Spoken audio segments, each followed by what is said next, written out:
De modo que las aportaciones de Octavio, pues a través de décadas, han dado luz sobre la problemática del cumplimiento efectivo de los derechos del trabajo, porque pues esos derechos están escritos en la Constitución, pues todo está muy bonito, hay derechos a la vivienda, al empleo, a las prestaciones, en fin, pero ya en la práctica pues es otra cosa.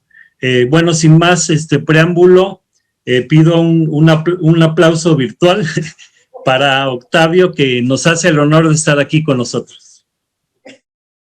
Agradezco esa bonita presentación que has hecho. Y bueno, pues agradeciendo la presencia también de quienes nos acompañan. Trato pues de...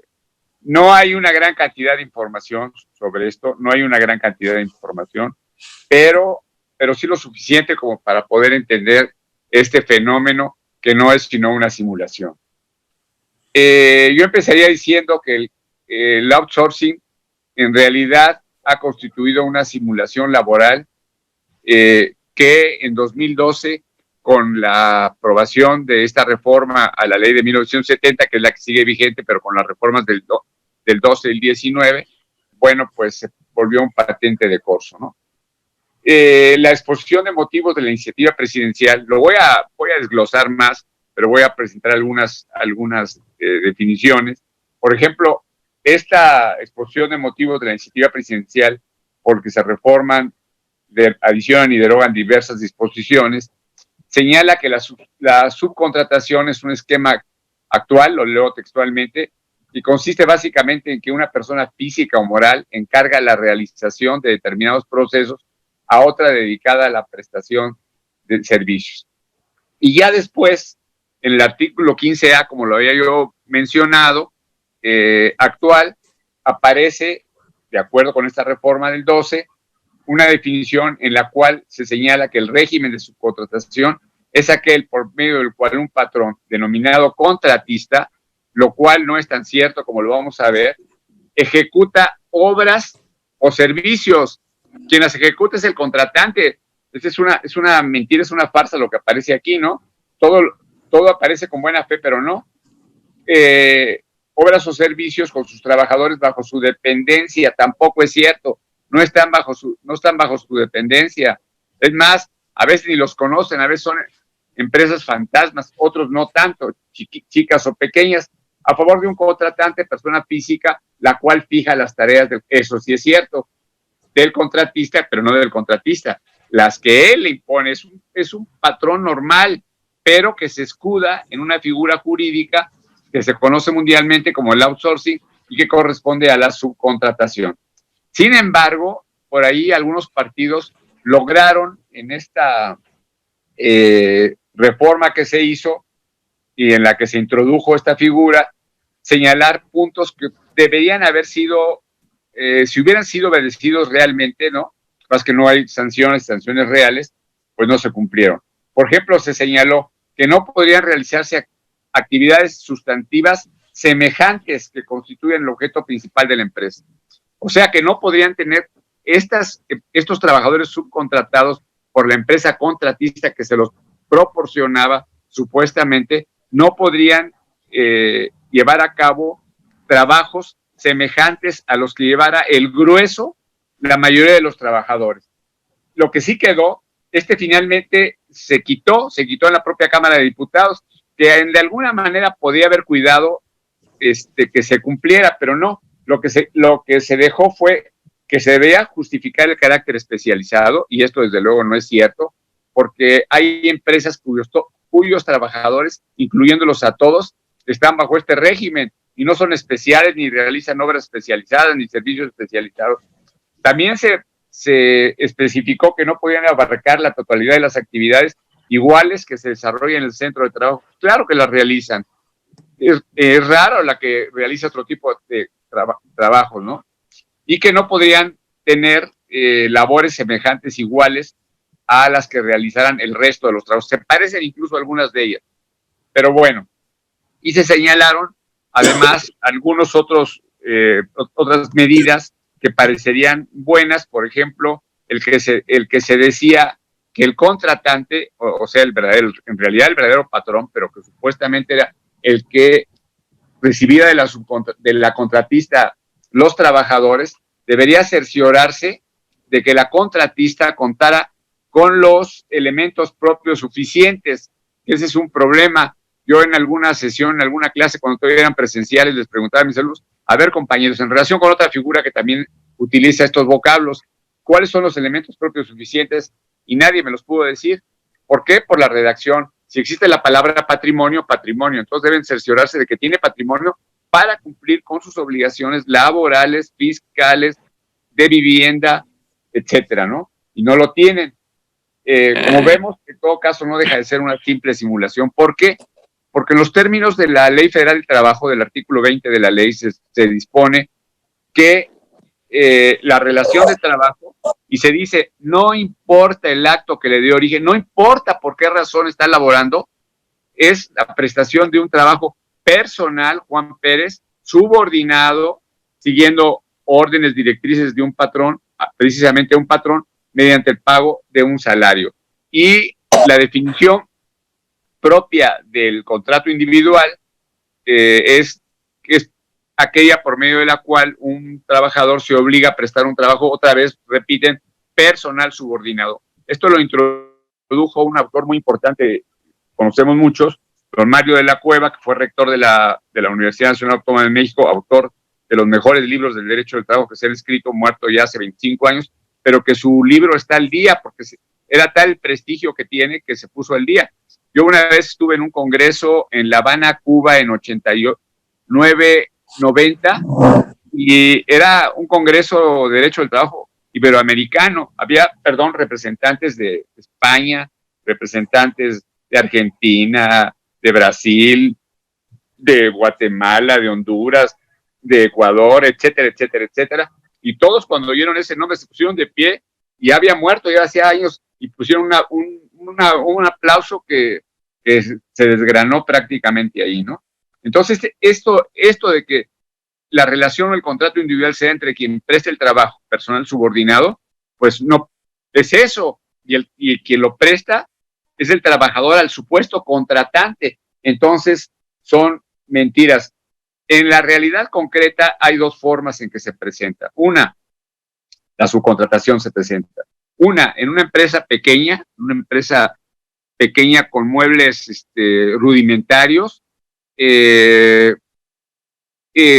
con un archivo, un teléfono, etcétera, en una pequeña oficina, pues se presenta quien supuestamente arrienda, entrecomillado, a los trabajadores, a otro para desembarazarlo, para quitarle todas las responsabilidades laborales, fiscales del Infonavit, como lo he dicho, ¿no? Dejando a los asalariados, pues, en la más completa indefinición, en la más completa, pues, eso es, ¿para qué usamos otra palabra?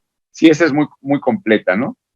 Entonces, lo que podemos decir es que esto que se hizo en 2012, pues empezó a crecer. Por ahí una maestra de Derecho del Trabajo que se ha dedicado a hacer algunos artículos sobre esto y sobre todo las estadísticas, señala que al principio pues eran alrededor de 150,000, a los pocos meses ya eran 500,000, y así, ¿para qué hago recuento exacto? Y que actualmente en el último artículo que tiene sobre este punto de las estadísticas del outsourcing, pues ya señala que son 5 millones. Sin embargo, se dice que llegan a 8 millones, casi la tercera parte de la fuerza laboral en México. Regreso a la exposición de motivos muy rápido. Ahí se hacen, para poder llevar la reforma, pues tienen que justificarlo con razón, y entonces se utilizan frases en las que se menciona, por ejemplo, que la traslación de trabajadores de una empresa contratista a la contratante se hace para el manejo, en la realidad concreta, porque está haciendo un análisis para poder sacar su ley, para el manejo y pago de las nóminas bajo condiciones distintas y menos favorables que las que rigen en la empresa en cuestión. O sea, haciendo toda la simulación. Por otra parte, también menciona esta exposición, y yo la cito porque corresponde a la realidad, se registra a presuntos trabajadores o a trabajadores con un salario menor al que perciben, lo que ocasiona que en su jubilación, pues, reciban bastante menos de lo que deberían de recibir en realidad, y esto da como consecuencia no solamente un fraude en este sentido, sino en la seguridad social, cometiéndose realmente un delito de fraude. El delito de fraude lo define el nuestro código penal, como el que, aprovechándose del error en que se encuentra alguien o engañándolo, aprovechándose del error en que se encuentra, se hace de un lucro indebido. Y eso es lo que hace el famoso disque contratante, que no lo es el patrón normal, ¿no? Bueno, yo quiero decir aquí que estos actos de simulación laboral pues tienen una consecuencia de carácter fiscal, de carácter federal, fiscal federal, y al mismo tiempo en relación con Infonavit. Pero hay algo que tiene que ver con lo que está pasando. Actualmente, pues muchas empresas, dadas la pandemia, independientemente del plusvalor, etcétera, etcétera, que se desarrolla dentro de la jornada de trabajo, en fin, pues han ha habido despidos masivos de trabajadores, pero como estos trabajadores, por esta figura jurídica del outsourcing, llamado así coloquialmente, bueno, la subcontratación, como los tienen por tiempo determinado, lo que no puede ser, porque la regla de oro, por llamarla de alguna manera, de la legislación laboral, es que las relaciones de trabajo son por tiempo indeterminado, salvo que su naturaleza sea de otra manera, su esencia lo sea, ¿no? Incluso dice que solamente puede ser por tiempo determinado, cuando su naturaleza lo exija, cuando se sustituye a un trabajador, o en los casos que señala la ley, que son los actores y los deportistas. Pero como regresándonos a este supuesto, como tienen estos salarios tan bajos y están contratados violando la ley por tiempo determinado, sin corresponder a su naturaleza, pues salen muy mal, con unas indemnizaciones muy bajas. La indemnización que se da, como lo saben ustedes, son 3 meses de salario integral, que en los términos de ley, el salario se integra para esos efectos por la cuota diaria, las gratificaciones, las prestaciones, la prima, la habitación, el salario en especie que se le llega a dar, y dice la ley, y cualquier, y perdón que lo repita, cualquier otra cantidad que se percibe el trabajador. Y esto se rompe. Y es sobre esta base que he señalado con otras palabras, que se llega a la conclusión en la iniciativa presidencial, se concluye finalmente que se prohíbe la subcontratación de personal. Eso es lo que hace, como lo vamos a ver en un momento más, después de referirnos a Beiruti, es lo que hace esta iniciativa, que es una muy, muy buena iniciativa. Y no es que le estemos echando porras a nadie, porque este gobierno, pues, si ha tenido cosas positivas con las que la mayoría estoy yo de acuerdo, también ha cometido errores que algunos pensamos que lo son. Pero no cabe duda que ha dado saltos importantes para ser un poco más justo, pero le pegó la pandemia, ¿no? Eso pasó. Bueno, hablando de Beiruti, que yo les platicaba, él es el dueño de la empresa conocida como Jim Group, ¿no? Que administra la nómina de grandes empresas y corporaciones. Habría que decir sobre Beiruti, y él mismo lo afirma en la revista Forbes, que como ustedes saben es una revista empresarial de gran prestigio entre ese sector, ¿no? Que él se vanagloria diciendo que él es el más grande empleador en México, que su cifra es mucho mayor, infinitamente mayor que los 200,000 trabajadores que por esta misma figura jurídica han sido contratados, ¿no? Y que son filiales de la Asociación Mexicana de Capital Humano, la AMEC. Para Beiruti, el que 4,500 compañías hayan elegido su empresa se debe fundamentalmente a que maneja un software que permite a sus clientes, a las empresas, conocer los datos de sus empleados en materia de sueldos, en materia de faltas, ausentismo, horas extras, comisiones, pago del seguro social, etcétera. Pero esto es mentira.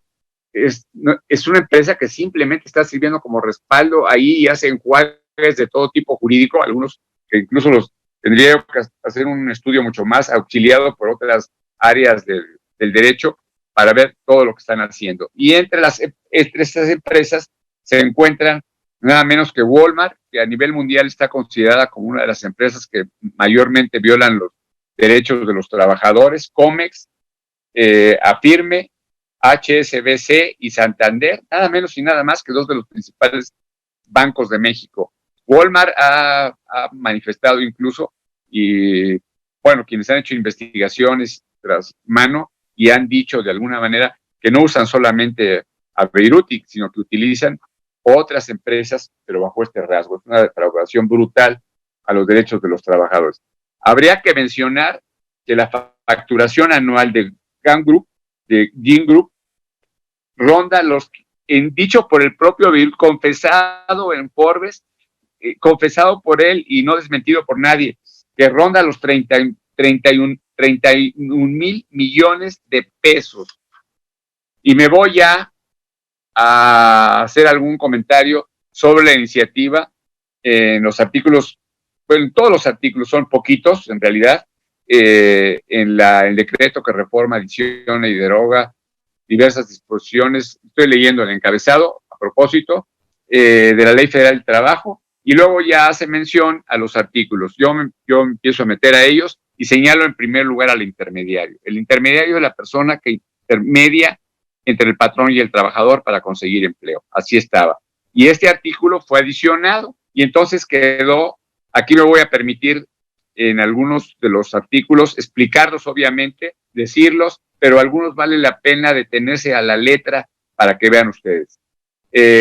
Dice, estos servicios de intermediación, me salto la primera parte que les expliqué, pueden incluir reclutamiento, selección, entrenamiento, capacitación, entre otros, pero recalca, precisa, en ningún caso, de manera categórica, en ningún caso el intermediario se considera patrón, ya que este carácter lo tiene quien se beneficia de los servicios, que obtiene, como lo sabemos, la ganancia producida por el plusvalor que se genera en la forma de trabajo. Y luego viene el artículo más importante de todos, el artículo 13, que en forma categórica, absoluta, dice se prohíbe la subcontratación de personal que consiste en que una persona física o moral proporciona o ponga a disposición trabajadores propios en su oficio.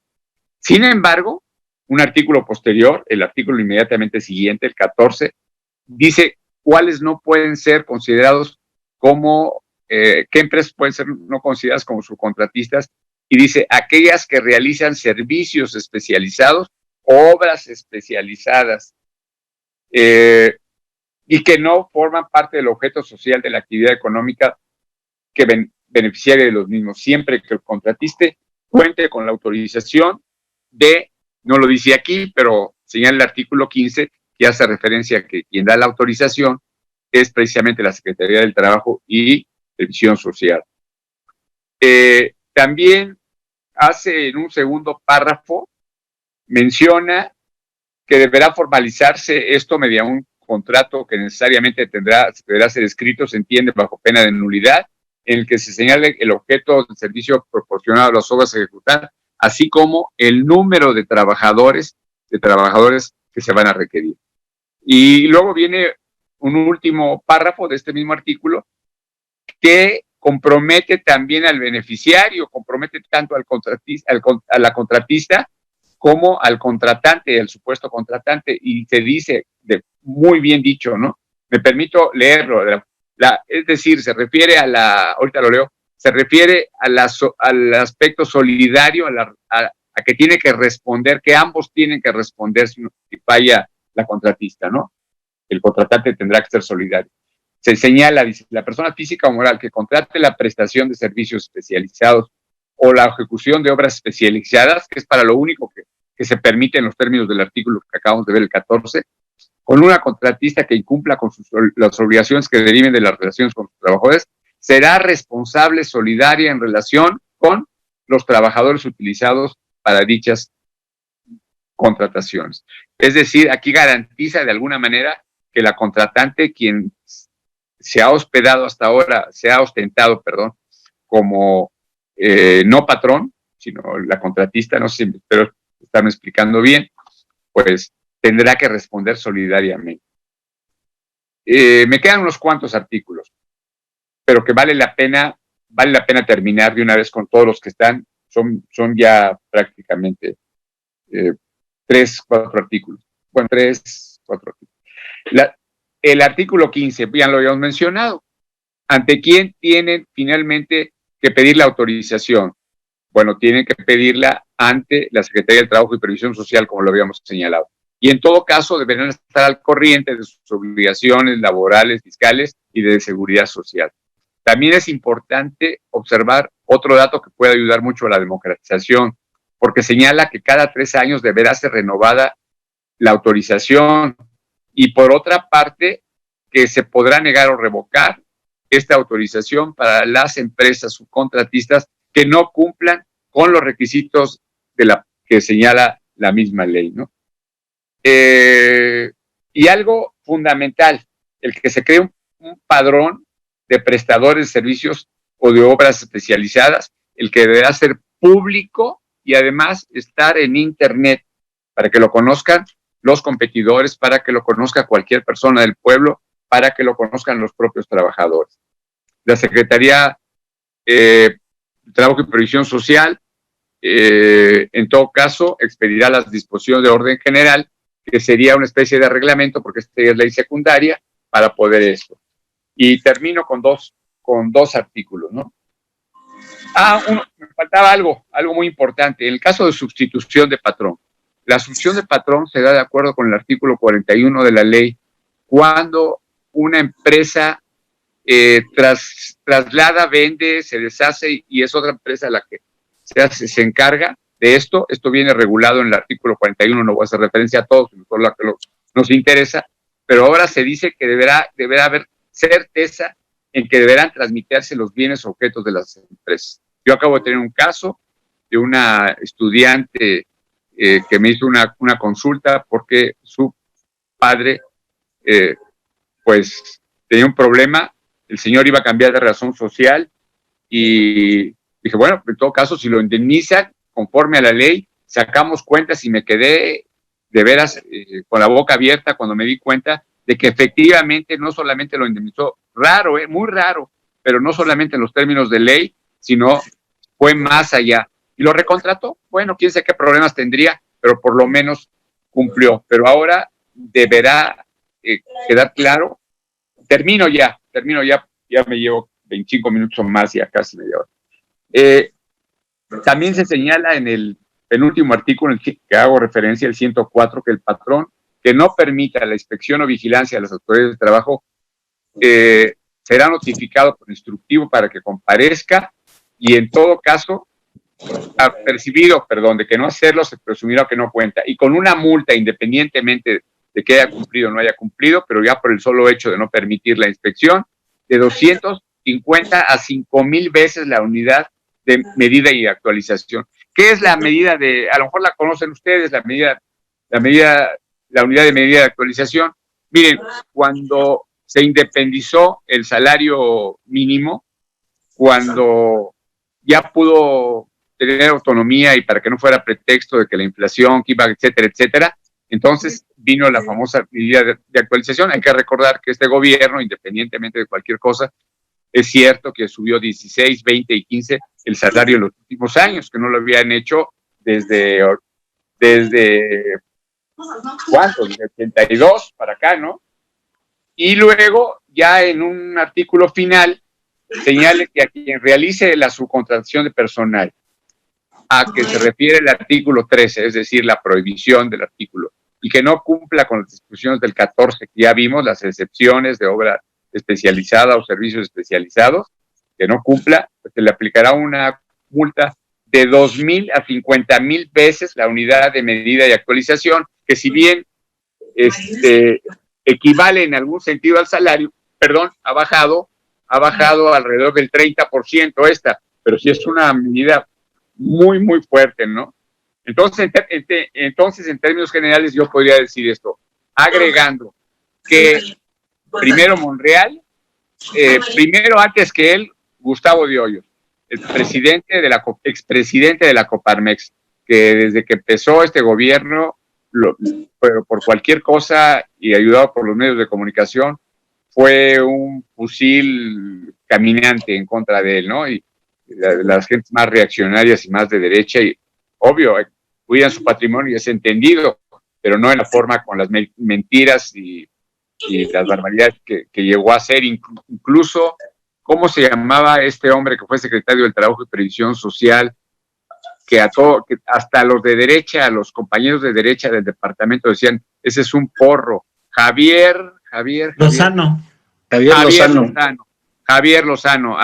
Lo puso para contrapuntear y finalmente no duró menos, unas pocas horas porque los propios empresarios dijeron, esto no puede ser, ¿no? Primero el escándalo que hizo este hombre y después ya Salazar del Consejo Coordinador Empresarial, que negoció con el gobierno federal unas mesas de trabajo y que también se comprometió el gobierno a que pondría como prioritaria la iniciativa sobre la subcontratación y que en febrero se resolvería.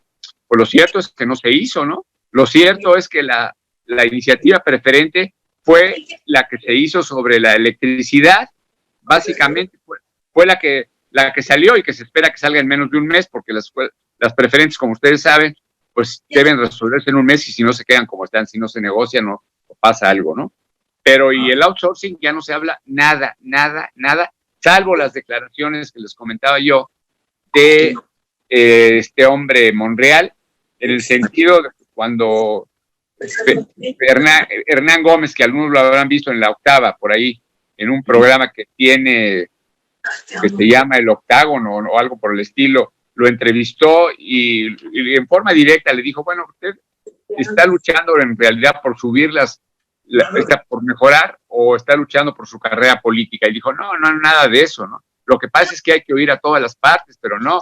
Pero él ha sido una piedra muy, muy fuerte para que no avance esta reforma, que yo sí creo que sí va a avanzar, y bueno, no me echo porra solo, pero yo no he sacado una tercera edición de este libro de Derecho del Trabajo, no la he sacado por el outsourcing, esperando, ¿cómo voy a meter en un libro sobre Derecho del Trabajo? ¿Cómo lo voy a meter si la tercera parte o la cuarta parte de los trabajadores está bajo este régimen y se están violando todos sus derechos, ¿no?